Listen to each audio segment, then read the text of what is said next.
I'm a local expert, I'm a professional, and I take care of my clients. I pride myself in educating my clients, and I'm also really sarcastic and a storyteller. So why don't you guys get to know me? What's up, guys? This is Paco the Realtor, broker owner of RX Real Estate, local expert storyteller, and today is Ask Paco Sunday. This is where I answer a lot of the questions that I was asked during the week, and I kind of, pile them up together and take the ones that I think is most important. So let's get started. First of all, Moscow mules. Drink out of a copper cup. Just saying, taste a little bit better. That's my my tip for the day. All right, guys, so let's talk about it. So 3 questions today that we're gonna answer. One is now a good time to buy or should I wait? That was asked of me of last night. 2, what specifically do I have to sell to get my house ready to sell? I will be selling 2 listings in the next few weeks, and the clients really want to know what they got to do or not do. And then I'll kind of explain how that process works. And 3, which I thought was the most curious, but actually the best one for me. How can I become motivated like you? Somebody specifically asked me, what is it they can do to get motivated like me? And when I answer this question, it's not what you think. I think you'll be surprised with the answer. All right? So, all right, first things first. Is now a good time to buy or not buy? Well, I've said it a million times, and I'll say it again tonight. It all depends on your why. Why are you buying? If you are ready to buy, have a job, decent credit, can afford the payment, currently paying rent, then yes, money is cheap. This question was specifically aimed at, they wanted to put a bigger down payment. So they're first time buyers, so they could put 3% down. They wanted to put a bigger payment down, so they wanted to wait a year to save up for it. But it really didn't make any sense because money's so cheap. What's the point of putting 10% down when you're still gonna have PMI insurance, right? What's the point of putting 10% down and waiting a year when rates are higher than putting 3% down, right? But buying at today's rate. Money is cheap. He was under the impression that maybe waiting was a better thing, and then I showed him the numbers. I went on my phone, I got a calculator out, I said, okay, if I put 10% down and I assume a little bit higher interest rate in a year, what's my payment? Then I said, okay, using today's rate, if I buy today, what's my payment? And we assumed that a year from now, the homes would drop 10%. So the house that we're buying was $50,000 cheaper. And at the end, how did we come out? He was paying $200 more a month for waiting a year. So it's not the payment.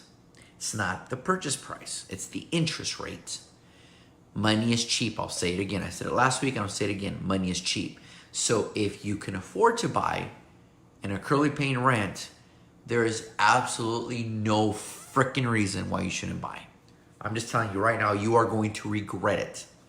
Okay, so that's the first one. Second one, I'm going to be listing 3 listings in the next 2 weeks, and they want to know what specifically they have to do to get more money, which is a great question. It's not as easy as you think it is. Let me explain why. First of all, what you put into a house to fix up the sell isn't necessarily what you're going to get back in return. Hey, Donna. So what I mean by that is if I'm going to redo my kitchen for $10,000, am I going to make $20,000 or $30,000 off it? Or am I just going to break even? So every situation is different. The key is to go walk the property and find out. Maybe spending $1,000 in paint will work. Maybe fixing the carpet, getting rid of the clutter. But the real question they're asking is, what money should I spend to get top dollar for my house? What's up, Amato? And so, and DPA, guys, for those of you who know, that's down payment assistance program that Amado's talking about. Those definitely exist for certain people who qualify. So the point is, there's no straight answer. I'm not going to walk in and say you got to do. Everybody's going to do the same. If you're already at top of the market, spending another $10,000 isn't going to make you 20. So what's the point? If you're at the bottom of the market, then maybe spending an extra 5 to paint it, cleaning it up, and fix it up will make you 20. The key is to go in and figure that out. And how do we figure that out? It's by A, running the comparables, what's on the low end, middle, and high. And then what do I got to do to get to the high? Find out what that number is. And if that number makes sense and I can make more money, then I'm going to do it. I'm not, what's up? What's up, Romel? So I'm not going to spend $10,000 to get $10,000 back. It makes no sense. But I will spend $10,000. Thank you, buddy. I will spend $10,000. It makes me $20,000, right? Return on investment. So if you're thinking of buying, and like I told these clients, it's very simple. Once I do the walkthrough, then we can have a conversation. I have to see the house to see if anything has to be done. Sometimes it makes sense and sometimes it doesn't. I can tell you of a scenario where somebody upgraded their kitchen, spent $12,000, and we didn't sell their house for $12,000. As a matter of fact, more. We actually sold it for less, so they actually lost money. So don't spend any money until we do the walkthrough and tell you what you need to do. Sometimes you don't have to spend the money you think you need to spend. Guys, it's all about return on investments. Yes, they are. Upgrades are for personal enjoyment. If you have a red wall that's really bright, not everybody likes red. You know, there's certain things we could do that are inexpensive. But don't do something stupid and add a pool that costs $50,000 and then I only sell your house for $10,000 more. Let's have that conversation is my point. Okay? Hope that makes sense. So let me tell you about the third one, and the one I really want to talk to you about was, Paco, I see your videos and I want to be motivated like you. What do I got to do to be motivated like you? What is it? How can I replicate what you do? You can't. You can't. I'd be bullshitting you if I said I had the secret sauce and I was going to sell it to you in a little jar and then give me $1,000 for it, and then it doesn't work like that.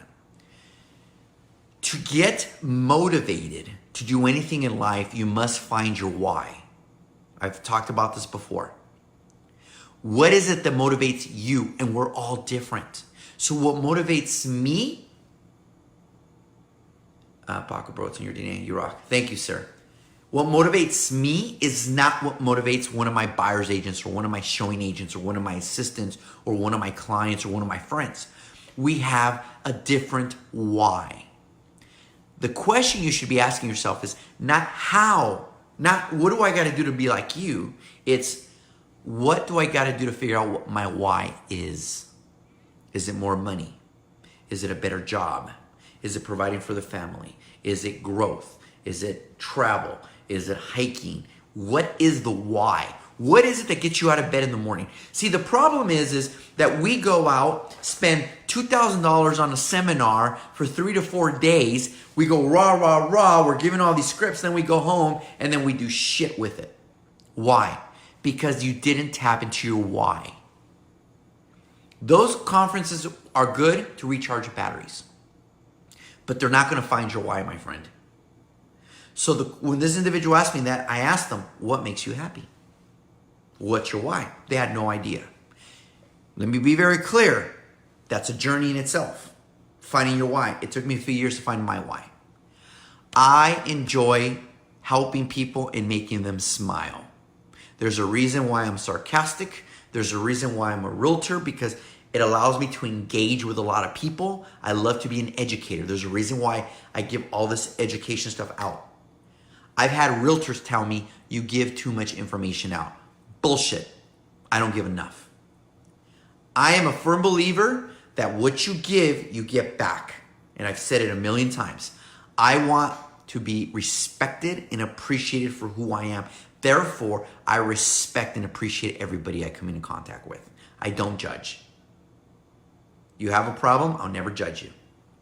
In real estate, it allows me to engage with people who want to buy and sell, but in doing that process, I get to know them. Thank you, Amado. I really do get to know them on a personal level. And then I get to help them. You know how many clients I have that never bought a house with me because they couldn't afford it? That doesn't mean they're not my friends. I'm not chasing the commission. I want the relationship. That is my why. I am happy surrounded by people that I know I can make smile. And if you're sad and I find out about it, there's a reason why I'm so stupidly sarcastic. I don't know if you guys saw my videos I did on Who's Paco the Realtor. All I did was make fun of myself the whole video. Because that's who I am. That is my natural state. So if you want to be motivated, what's your why?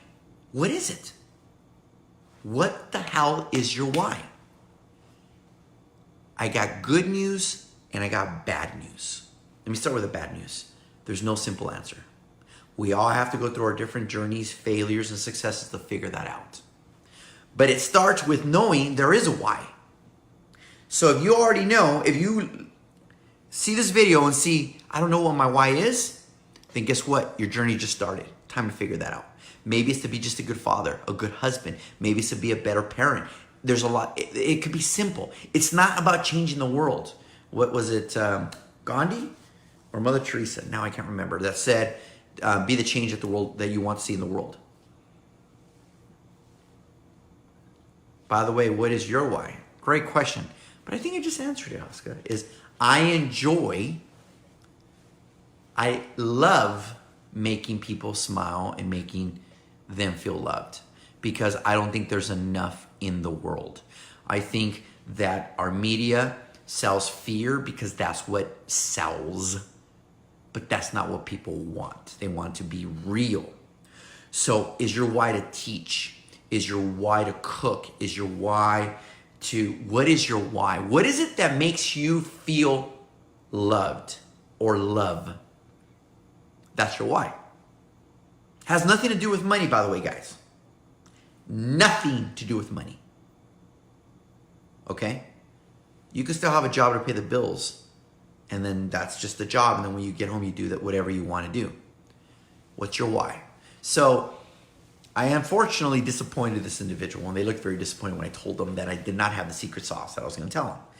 What I told them was, what makes you happy? And the answer they gave me is, I don't know. And I said, good. Then you started your journey. Figure it out. And sometimes figuring it out means what, guys? Doing things that we think we like, and then we figure out we don't like them. And then it's like, oh, well, that wasn't it. Right? We got to figure out what it is. So there's a lot of discovery, self-discovery. People would call it failures. I would call it growth. So I leave you with this. On a Sunday night, my daughter goes back to school tomorrow. Thank you, God. As I drink Moscow Mules.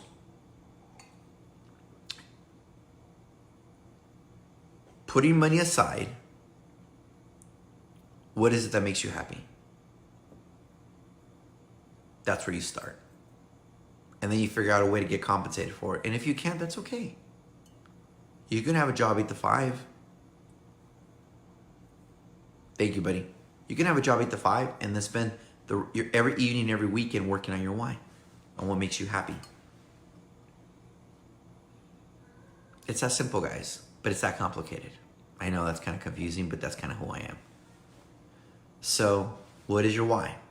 Figure that out, and you'll figure life out. And there's no shortcuts. There's no books, no secret sauce. There's no seminar. There's no webinar. There's nothing you can do that's going to help you figure that out, other than forcing you to ask the tough questions of what makes you happy. If money wasn't an object or a necessity, what would you do? Start there. All right, guys? I know this was a little deep for Ask Paco Sunday, but maybe some Moscow Mule, I don't know. Again, as I always say, if one person got a little out of this, then it was worth it. I try to do real estate most of the time, but I would definitely like to sprinkle in a lot of what I think is me being real, right? So if you guys have any questions, you know how to get a hold of me. Just type in Paco the Realtor and you can find me anywhere. And I'll be more than happy to talk to you about my journey, my why, and what I had to go through, thank you, Donna, to get through my why. And I'll be the first to say, many failures, many broken relationships, because I had to figure it out. The funny thing was, I didn't know I was looking for it. I was just kind of going through life. And then somebody smarter than me and wiser than me said, hey, what's your why? And I looked at him and said, I have no freaking clue. And then that started my journey, which took 2 years, by the way, to figure it out. And now I know exactly where I belong, what I need to do, where I'm comfortable, what I'm passionate about. And it happens to do, education is one of them. And if social media provides that opportunity for me, then I'm going to take advantage of it until somebody tells me otherwise. All right, guys? I hope everybody had a good weekend. I hope tomorrow we start off the week correctly with the right mindset. Remember, before you wake up, don't look at your emails, don't look at your text messages, don't do any work. Get your coffee, take a shower, read a book, watch a YouTube video, make yourself funny, laugh, funny, anything. Then go to work. Search with the right mindset. All right, guys. As always, this is Paco the Realtor, local expert storyteller.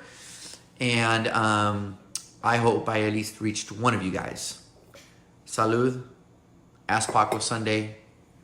Have a phenomenal week. Hey guys, thanks for watching my video. Hope you love the content. Subscribe below or follow me on social media. Just type Paco the Realtor.